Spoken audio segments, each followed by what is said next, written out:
खबर वाराणसी से आ रही है, जहां दिनांक 19 मार्च 2026 को उत्तरामनाय ज्योतिष पीठाधीश्वर जगतगुरु शंकराचार्य स्वामी श्री अभिमुक्तेश्वरानंद सरस्वती 1008 के नव संवत्सर रौद्र के पावन अवसर पर समस्त विश्व के सनातन धर्मावलंबियों के नाम अपना वार्षिक संदेश जारी किया है। इस संदेश में पूज्य महाराज श्री ने अपने ज्योतिष पीठारोहण के 3.5 वर्षों की यात्रा का विवरण प्रस्तुत करते हुए देश की राजनीति और वैश्विक संघर्षों पर धर्म सम्मत दिशा निर्देश जारी किए हैं। कालगणना और आध्यात्मिक उपलब्धि। शंकराचार्य जी ने अपने संदेश का आरंभ सूक्ष्म कालगणना के साथ किया। उन्होंने बताया कि 12 दिसंबर 2022 को पीठ का उत्तरदायित्व संभालने से लेकर कल 19 मार्च 2026 के सूर्य उदय तक कुल 12,084 3 वर्ष 6 माह 1 सप्ताह 4 दिन 15 घंटे और 36 मिनट का समय धर्म की मर्यादा और लोक कल्याण हेतु समर्पित रहा है। वाराणसी से धनेश्वर सहानी की रिपोर्ट।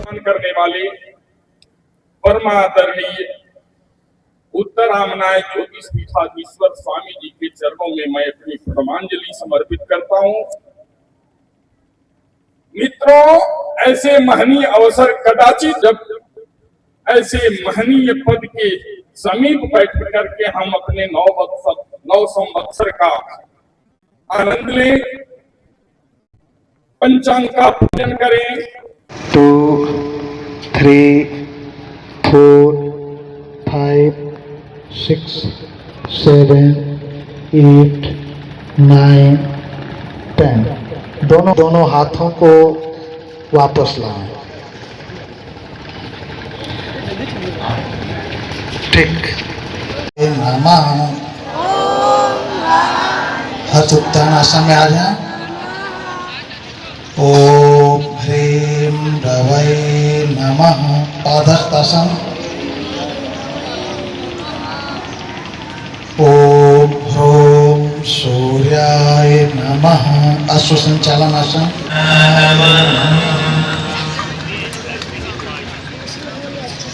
अब आप सभी बटुक सभी भारतवासियों को भारतीय नव संवत्सर की हम हार्दिक शुभकामना दे रहे हैं।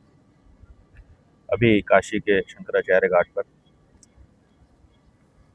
नव संवत्सर के प्रथम उदित हो रहे सूर्य भगवान को अर्घ्य दे करके उनको प्रणाम करके स्वागत किया गया है और आचार्य शत्रुघ्न त्रिपाठी जी के माध्यम से वर्षफल का श्रवण भी किया गया है। उन्होंने बताया कि ये रौद्र नाम का संवत्सर है। इसमें निष्ठुराः पार्थिवाः रौद्रे ये कहा गया है। इसका मतलब है कि पार्थिव माने राजा शासक इस वर्ष में निष्ठुरता दिखाएं, लेकिन साथ ही वर्ष का जो राजा है वो गुरु है, और जिस वर्ष का राजा गुरु होता है माने जिस वर्ष से दिन शुरू होता है वही राजा कहा जाता है। आज गुरुवार है, इसलिए इस वर्ष का राजा गुरु होगा। तो जिस वर्ष का राजा गुरु होता है उसमें यह बताया गया है कि वर्षा भरपूर होती है, गायें प्रसन्न होकर के आशीर्वाद प्रदान करती हैं, विप्र यजन याजन के द्वारा देवताओं को प्रसन्न करते हैं, और सबसे बड़ी बात है महोत्सवम सर्वजनेषु वर्तते। इसका मतलब है कि सभी लोग महोत्सव मनाते हैं, मतलब प्रसन्न रहते हैं। तो ये जो पार्थिव हैं वो तो निष्ठुर हैं, हम लोग पीछे से भी देखते ही चले आ रहे हैं। इसका मतलब है कि रौद्र नाम के संवत्सर में उनकी निष्ठुरता बढ़ेगी, वो और ज़्यादा अत्याचार करने की तरफ अग्रसर होंगे। लेकिन जनता गुरु के नेतृत्व में संघर्ष करते हुए विजयी नहीं होगी और वो महोत्सव मनाएगी। तो ये बहुत ही सुंदर फलादेश यहाँ पर हुआ है।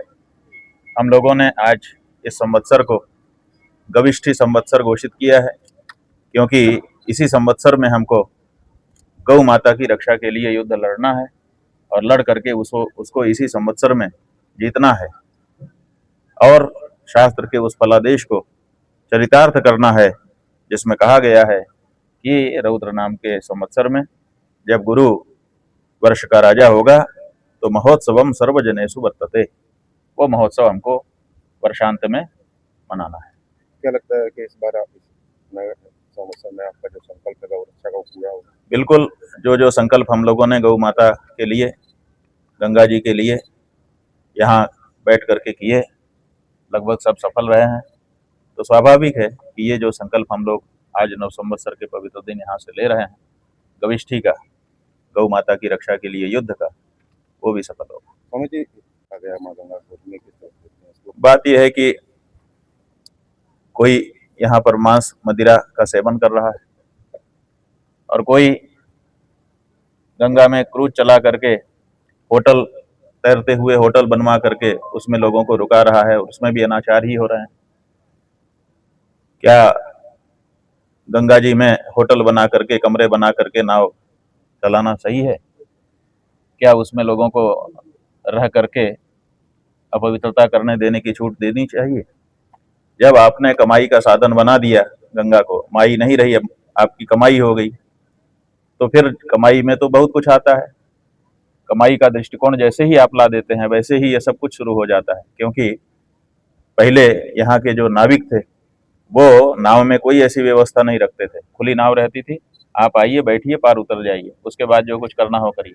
अब नाव में आपने आड़ बना दी, अब नाव में कोई भी कुछ भी करेगा, आपने व्यवस्था बना दी, आप पैसा कमाई का माहौल बना दे रहे हैं। तो नाव वाले भी सोचते हैं कि भाई चाहे मांस खाओ चाहे कुछ खाओ, आओ हमारी नाव आपके लिए उपलब्ध है, पैसा भर दे दो। तो ये जो माई को कमाई का साधन विगत कई वर्षों से बनाने की कोशिश की जा रही है, उसका ही ये दुष्परिणाम है। क्या लगता है जो जिस तरह से कार्रवाई की गई, पुलिस या कार्रवाई जिस तरह से जो लोगों ने बात यह है कि क्या कार्रवाई की गई क्या नहीं की गई, उसमें अपने लोग क्यों पड़े? हम लोग तो ये कहते हैं कि ये माई है, इसको कमाई का साधन मत बनाइए। स्वामी जी, इस तरह से ब्राह्मणों को बार बार टारगेट करने का प्रयास सरकार द्वारा किया जा रहा है। अभी एसआई के पेपर में बात यह है कि ये जो सरकार है, अब ये सिद्ध हो चुका है, ये गौ ब्राह्मण और गौ ब्राह्मणोपलक्षित पूरे सनातनी समाज के विरुद्ध है। ये हमारे बीच में आकर के हमारा ही वेश धारण करके हम ही को नष्ट करने के लिए कार्य करने वाली सरकार है। इसलिए हर हिंदू को सावधान हो जाने की जरूरत है इनसे। ये कालनेमी है, रूप हमारा धारण करते हैं, बातें हमारी करते हैं, लेकिन जब करने का मौका आता है तो सब कुछ हमारे विरुद्ध कर रहा है।